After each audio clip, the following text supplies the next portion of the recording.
The Enterprise Risk Management Framework is designed to identify important risks in executing strategies and achieving an organization's goals.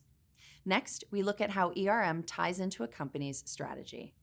The definition of ERM, the culture, capabilities, and practices in the strategy setting in creating, preserving, or realizing value, right? So what does that really mean? Creating value may mean creating a new service line or creating a new product. Preserving value is keeping what you have. You have a service line, you have a product, you're simply nurturing that product to grow over time, but grow at a more modest place. And then realizing value is maybe taking an existing product or service and really enhancing it.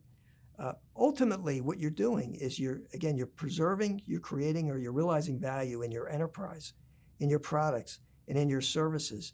So you have strategies to enhance those services and products in the enterprise.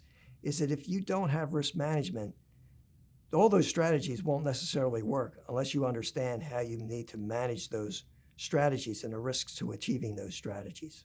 So when starting an enterprise risk management program, I think a CEO often thinks about, I've got hundreds, if not thousands of risks, right? So this process may become amorphous and arcane very quickly. Is that what I try and tell them is you need to focus on really what's important. And that's why I call it the top 10, but it ends up being the top 15 or sometimes 17 risks, is focus on what's important. And then other things will kind of come into place there. Is you can't begin to focus on 1,000 risks. You'll never get anywhere. So when you're successfully starting an ERM or creating a successful ERM program, you need to think big, but start small. And so when I talk about the top 10 risks, is that it's only 10, or it might be 15, but it's not 1,000 risks.